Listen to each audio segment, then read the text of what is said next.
Heç fikir vermirsən, başqalarına kömək edəndə rahat olursan. Amma özünü seçəndə, öz sərhədini qoruyanda günahkarlıq hiss edirsən. Niyə? Bu videoda çalışacağım ki, bunu qısa sizə izah edeyim. Odur ki, videonun sonuna qədər izləyin və bəyəndinizsə, bəyəndi düyməsinə basın.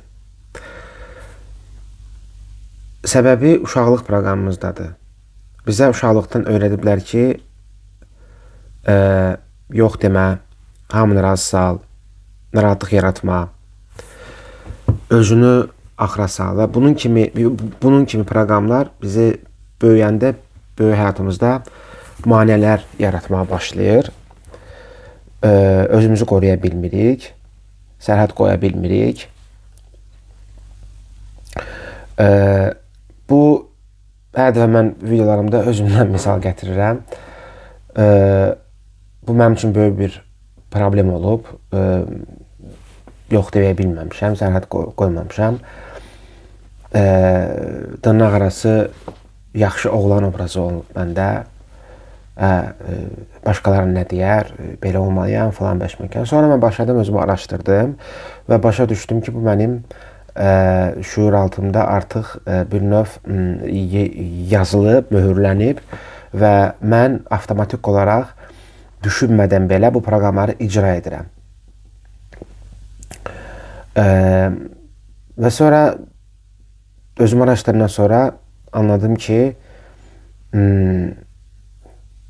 yəni başqalarına yox demək, özünü üstün tutmaq, o mənada egoizm tərəfdən üstün yox. Yəni özünü birinci yerə qoyanda bu heç də egoizm deyil. Biz çox vaxt bunu egoizmlə səhv salırıq.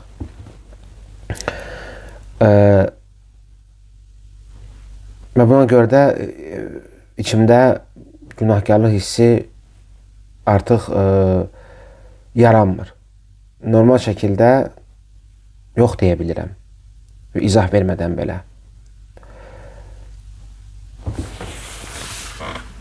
Əsl problem əslində sərhəd qoymaqda deyil.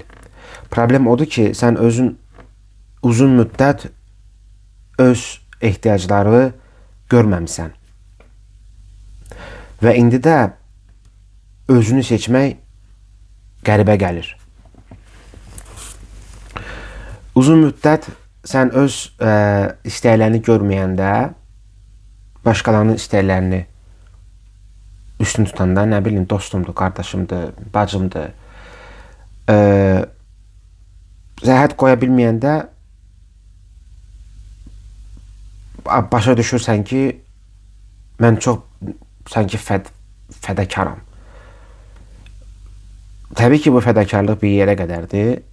Sən bu fədakarlığı ömrə qədər eləyə bilməyəcəksən, ömrün sonuna qədər etməyəcəksən. Zaten axırda məyus olacaqsan o insanlardan. 90% hallarda belədir. Mən özüm də məyus olmuşam. Düşünmüşəm ki, yox, bu insan mən etdiyimi 10 qat mislini mənə edər. Belə deyil. Çünki insanlar sənin enerji artıq hiss edir. Sən o fədakarlıq edirsən, o zaman insanlar səni içəridən hiss edir, enerji səviyyəsində. Başa düşür ki, bundan istifadə etmək olar. Bu çox yaxşıdır, dırnaq arası. Ona görə mən sizə tövsiyə edərdim ki, birinci növ öz istəklərinizə baxın, görün sizin həqiqətən nə istəyirsiniz. Yəni özünüzü bir növ üstün tutun. Nə etmək lazımdır? Özünə bir sual ver. Mən həqiqətən pis insanam, yoxsa sadəcə ilk dəfə özümü qoruyuram? Bir sual çox şey dəyişə bilər. Çünki onlar sənə sən yaxşı insan deyilsən, sən yox dedin, onu yürüdəcəklər sənə. Çünki səndən istifadə edə bilməyiblər. Sənə günahkarlıq hissini yürüdəcəklər. Sən belə olsaydın bunu eləməzdin. Sən yaxşı olsaydın bunu eləməzdin. Artıq manipulasiya alətidir də, bu bilirsiniz yəqin ki.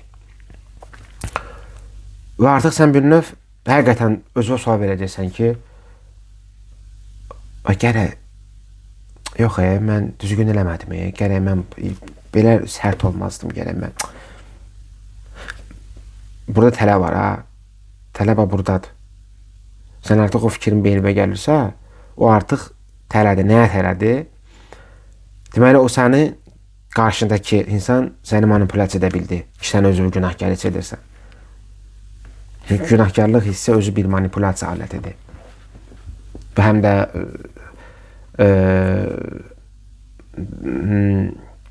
nə deyil ona? Münasibətlərdə də bu aktualdır.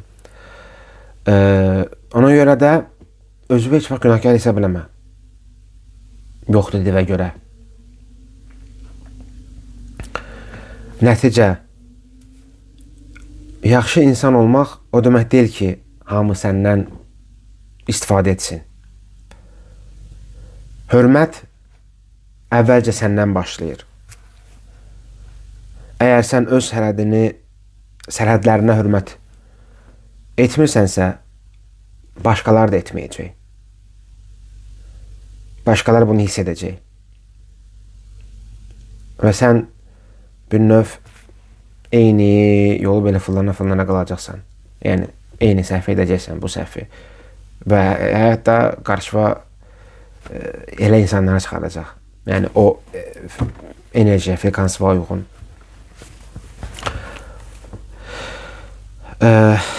Ümid edirəm, videoda izah edə bildim. Əgər sona qədər izlədinizsə, çox sağ ol. Bəyəndi düyməsini bas. Bu həm mənim kanalımın inkişaf etməsinə, həm də başqalarının faydalanmasına kömək edir. Növbəti videolarda görüşmək ümidi ilə. Özünə yaxşı bax.